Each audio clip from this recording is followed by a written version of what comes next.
Programa Já Te Falaram de Jesus? Apresentação: missionária Maria Aparecida e presbítero Francisco Carlos. Isaías capítulo 38 é um texto bem conhecido, fala sobre a doença de Ezequias e a sua cura milagrosa ou maravilhosa. O capítulo 38 do livro de Isaías diz assim a Bíblia: naqueles dias Ezequias adoeceu de uma enfermidade mortal, e veio a ele Isaías, filho de Amós, o profeta. Ele disse: assim diz o Senhor, põe em ordem a tua casa, porque morrerás e não viverás. Então virou Ezequias o seu rosto para a parede e orou ao Senhor. E disse: ah, Senhor, lembra-te de quando andei diante de ti em verdade e com o coração perfeito, e fiz o que era reto aos teus olhos. E chorou Ezequias amargamente.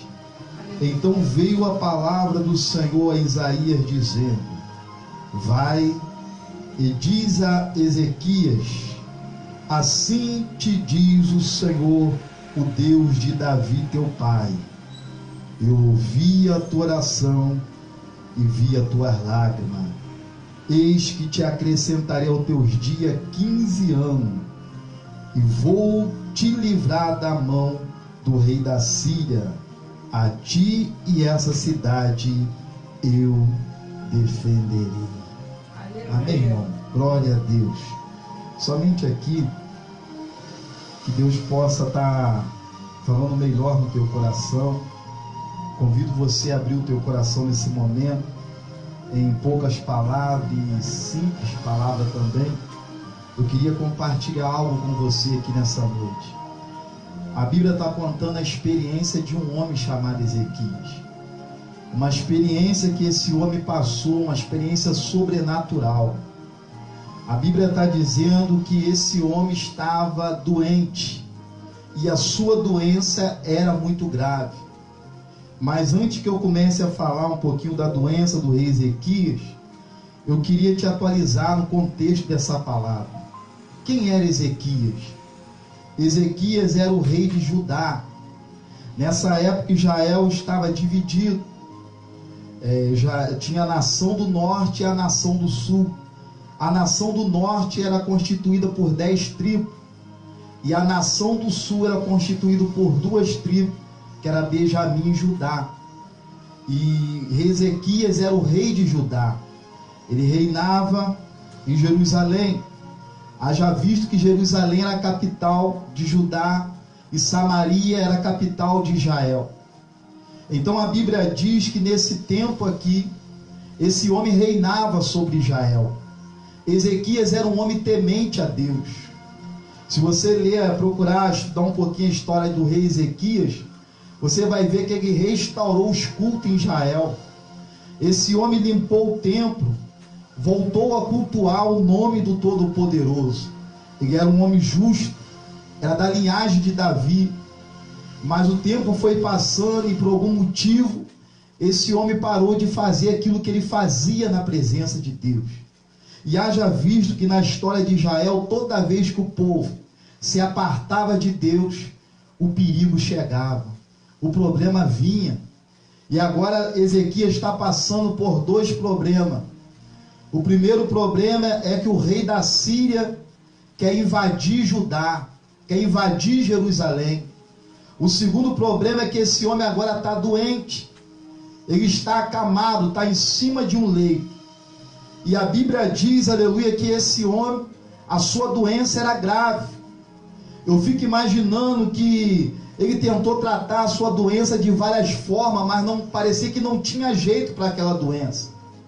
Então eu fico, quando eu li esse texto, eu fiquei imaginando esse homem passando por essa situação.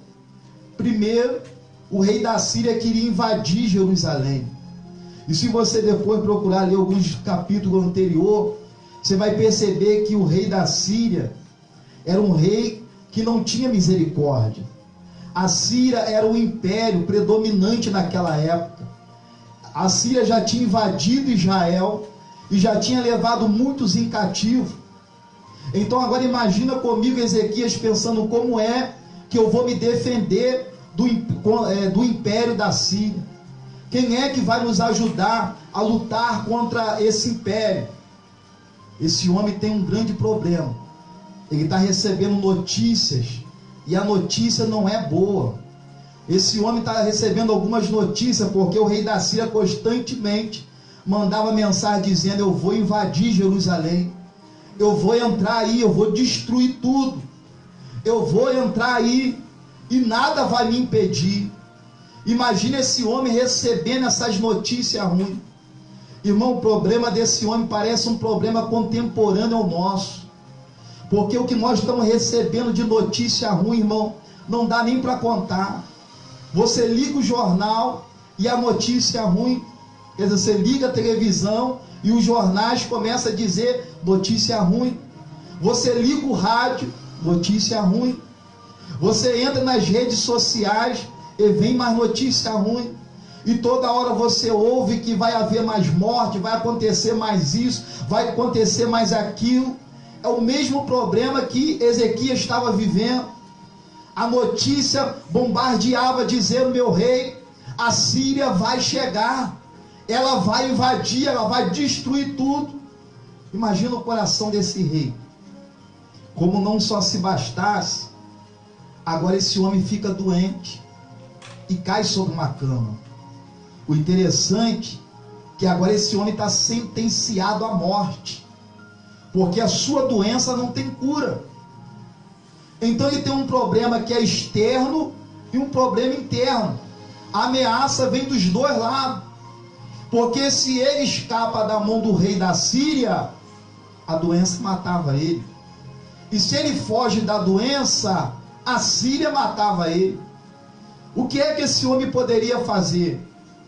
Esse homem está agora praticamente encurralado, porque há uma sentença sobre a vida dele.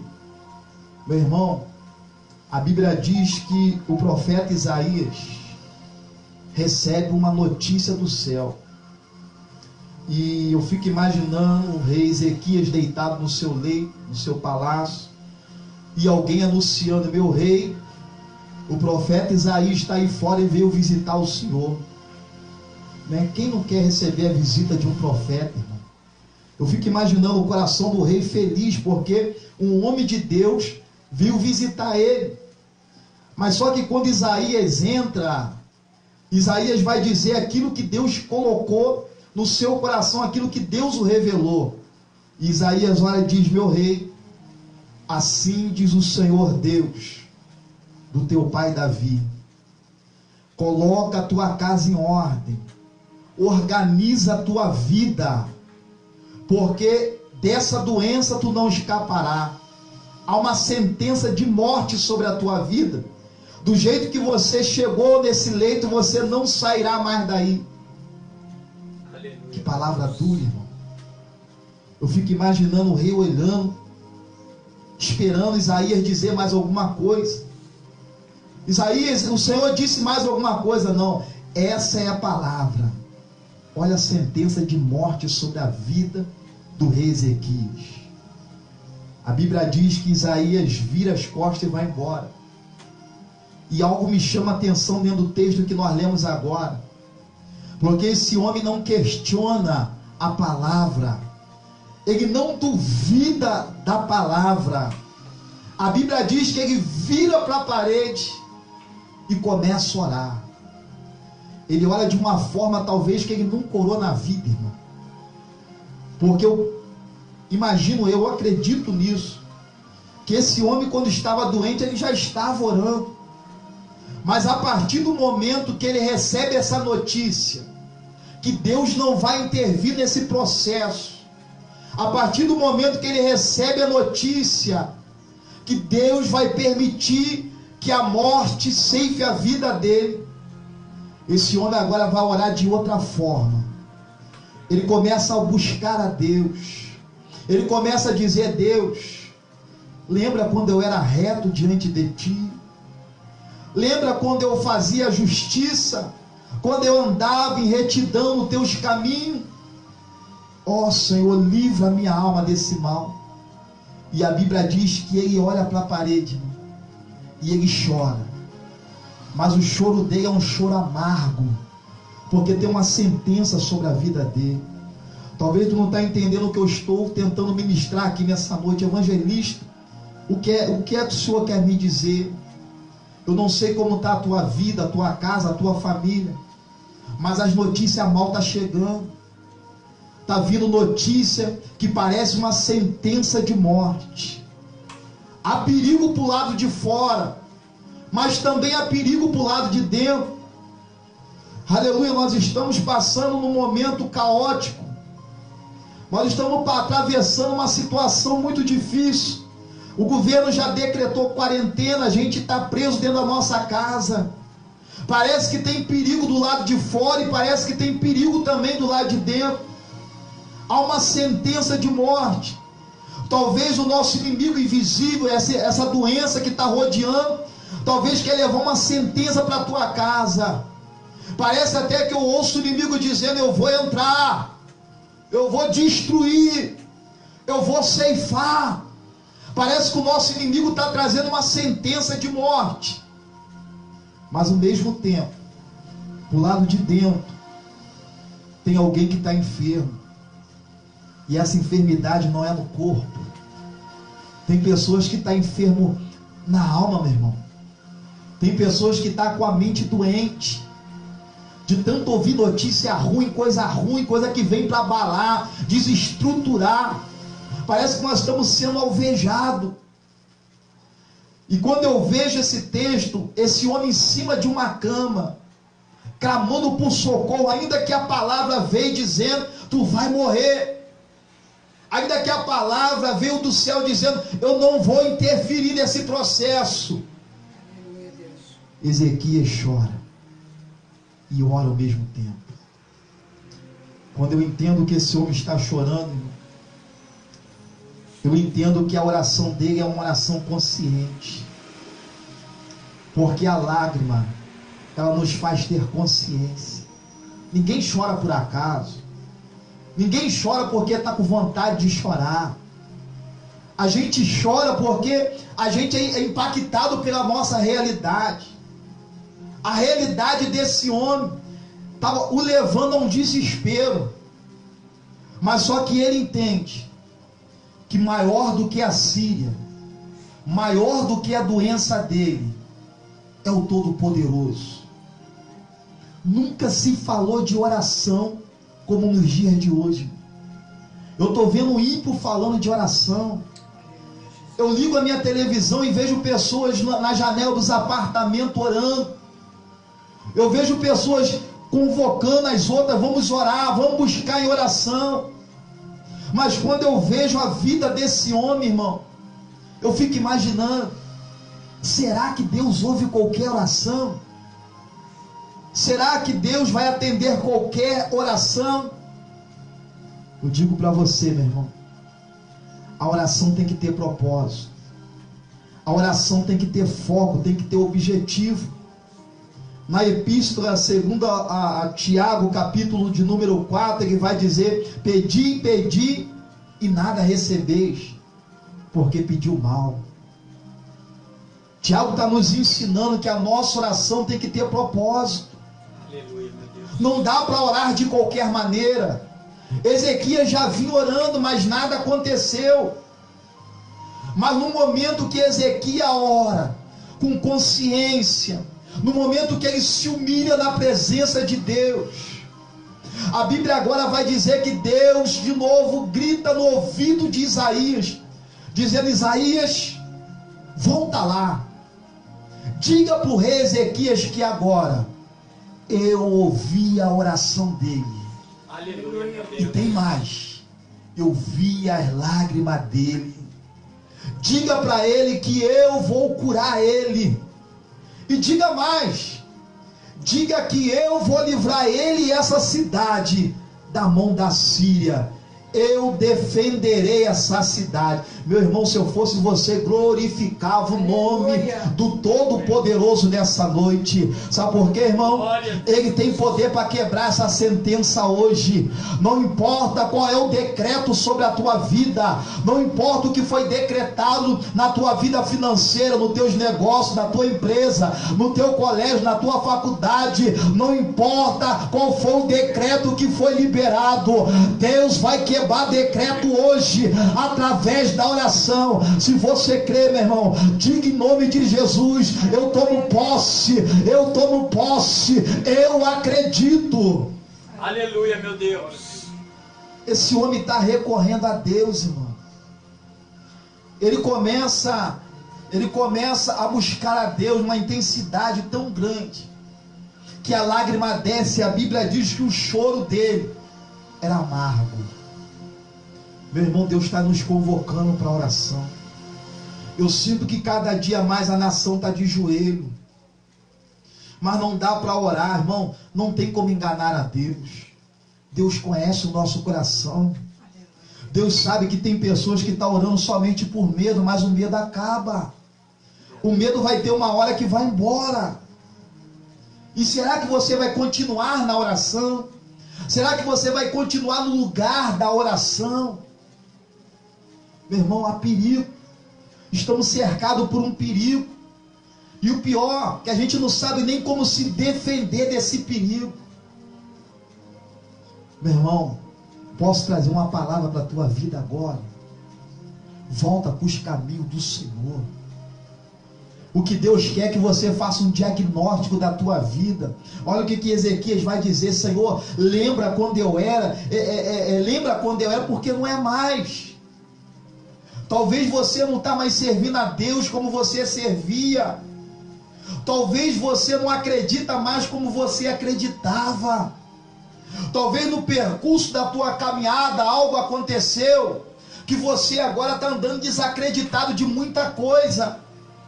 Você não ora mais como orava, você não lê Bíblia como lia, você não jejua mais, você por algum motivo se afastou da presença do Todo-Poderoso.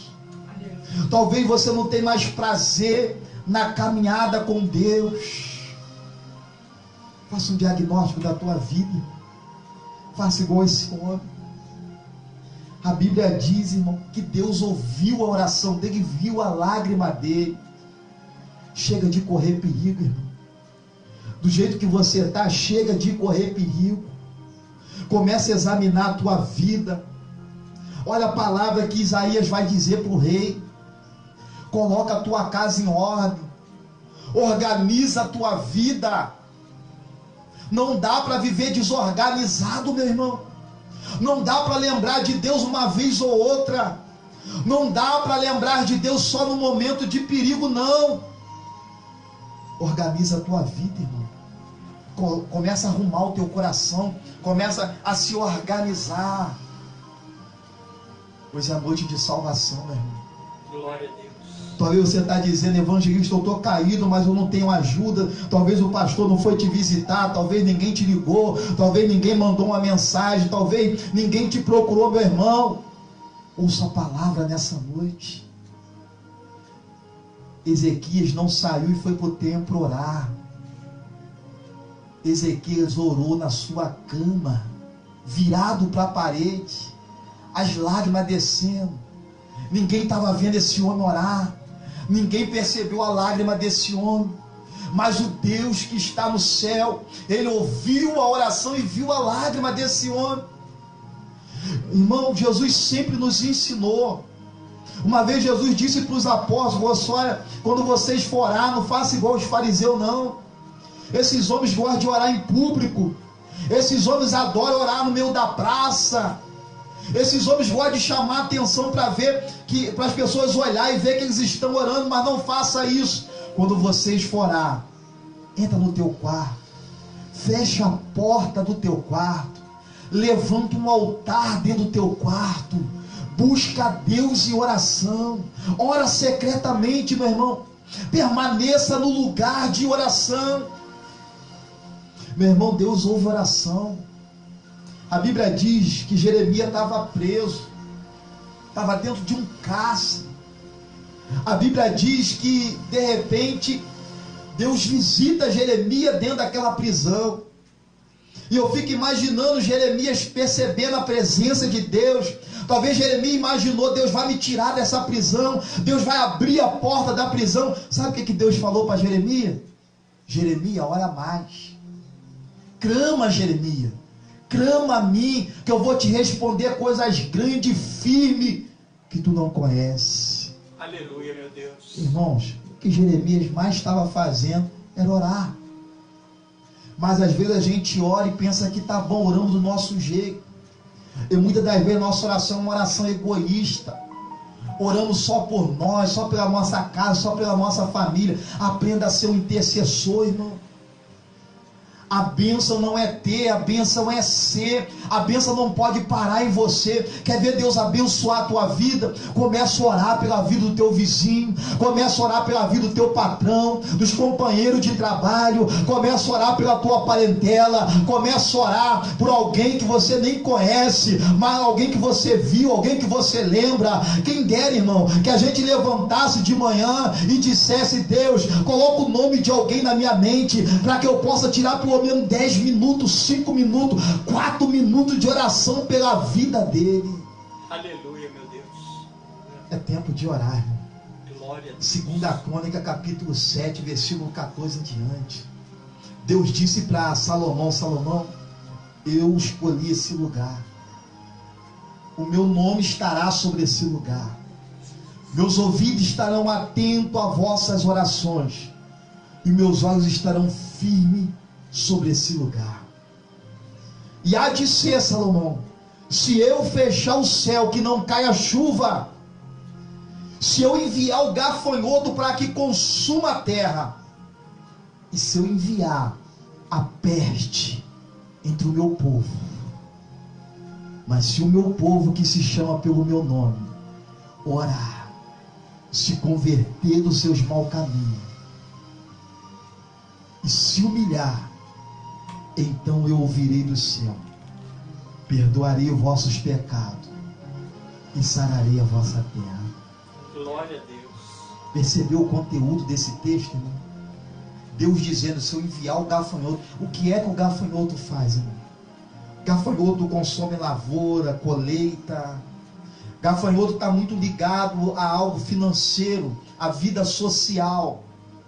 Se o gafanhoto vir para consumir, se a tua vida foi impactada, a tua vida financeira, olha o que o texto vai dizer mais: se eu enviar peste entre o povo, peste é doença, se a doença vier, se houver uma crise financeira, se o meu povo, o povo dele é eu e você, irmão, ele está dizendo para nós, aleluia, se eu e você, que carrega o nome dele, portador da presença dele, embaixador do reino dele, se humilhar e orar, buscar a sua face, ele ouvirá do céu. Meu irmão, tu está sendo desafiado a entrar na oração. Deus está dizendo: sai da tua zona de conforto, para de colocar a culpa em A, a culpa em B. Sai da sua zona de conforto e vai para a oração. Vai para a oração, vai buscar na oração. glória a Deus. O decreto estava liberado, irmão, para nós encerrar. O decreto estava liberado e era decreto de morte. A Síria ameaçava constantemente: eu vou entrar e vou destruir essa cidade. E esse homem está em cima de uma cama muito doente, entre a vida e a morte. Mas quando ele ora, agora Deus vai entrar em oração, em ação. O profeta volta e diz: meu rei, assim te diz o Senhor dos Exércitos, Deus ouviu a tua oração. Glória a Deus. Oh, meu irmão, Aleluia. o meu coração se alegra. Imagina Deus dizer para você hoje: eu ouvi a tua oração. Imagina, minha irmã, Deus dizer para você: eu vi a tua lágrima, eu te sararei e vou te livrar da mão desse inimigo, e eu vou defender você e essa cidade.